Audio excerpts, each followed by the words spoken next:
Everyone, it's Greg Landsman. This is a bonus episode of The Fly-In to get into the budget that passed early this morning.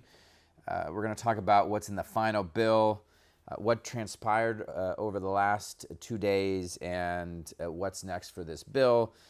One of our producers, Emma Weir, is going to help run us through what was, at least for me, one of the most disturbing and frustrating 48 hours as a member of Congress. So thanks for doing this.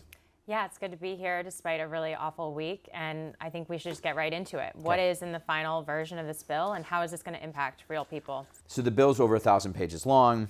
It will take some time to figure out all of the things in this bill, which is incredibly frustrating and wrong that they forced a vote on this morning. But here are 7 things that are in the bill that we do know to be true. There's a huge cut to health care, at least $715 billion in Medicaid cuts. That's 8 million people, 9 million people that will lose health insurance. It cuts the Affordable Care Act. There are about 5 million people who will lose their health care because of the Affordable Care Act cuts. It slashes food assistance. I mean, you're talking about millions and millions of people who will lose their food support.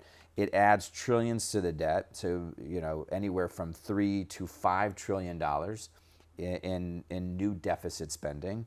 It goes after health care for women, mothers, and children. This is probably the worst assault on reproductive freedom since Dobbs, because there is a provision in here that says even if you get private insurance, in certain plans, you can't get abortion care. So this is Project 2025 being implemented. There is a provision that allows big oil companies to literally buy a permit.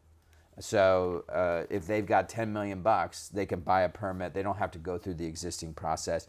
It bans states from regulating AI for 10 years. Any state that wants to keep its citizens safe bans it. It takes money from the bottom 10% and shifts it to the top 10%.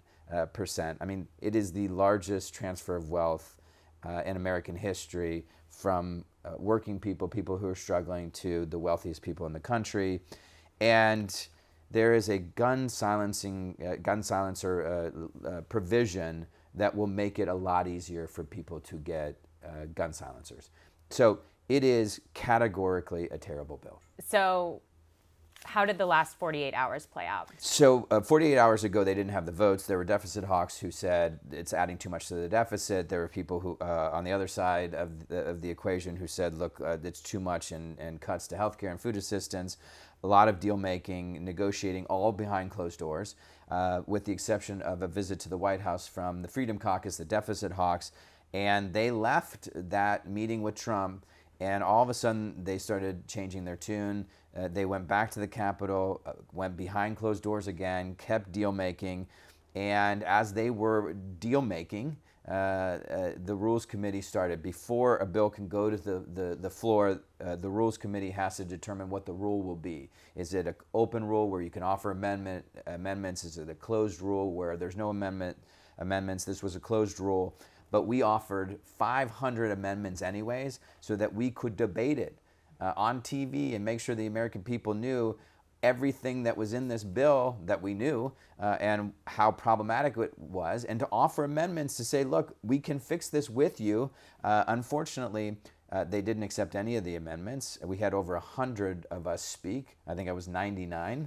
And for the most part, the Republicans weren't in the room.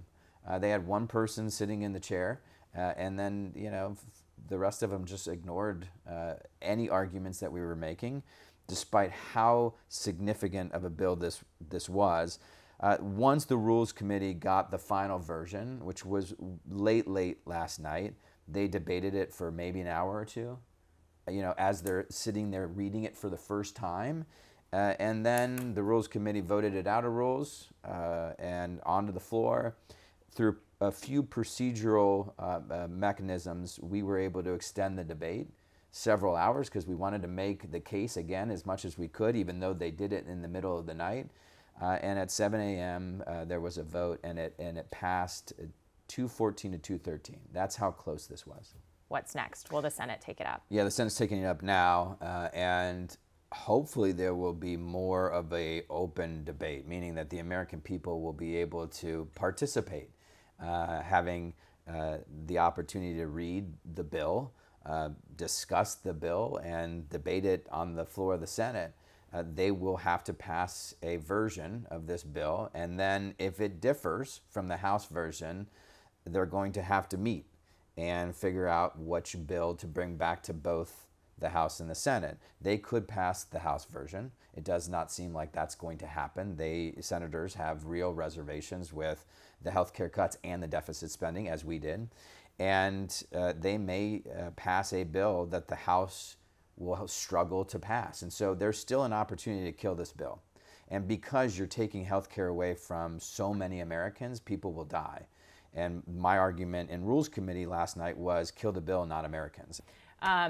This was a really long week. You have 435 members of Congress up all night. What's happening behind the scenes?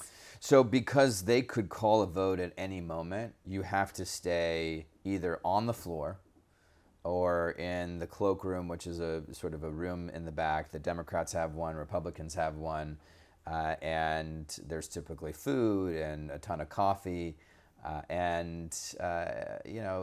If there's a long period where there's going to be a debate without a vote, you could go back to your office, but they ask everyone to stay. So it's just the entire night, all of us are there. And you're listening to the debate for the most part.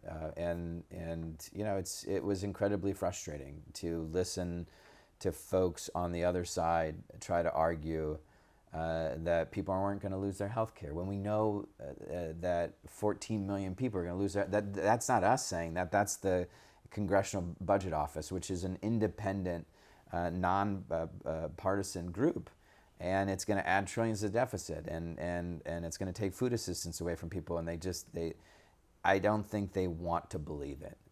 So you are grateful for any number of things, including all the people that spend all night working on this with you. I mean, there's so many amazing staff people that work for the Rules Committee or the Ways and Means Committee or the Appropriations Committee, all of the communications work that you all do.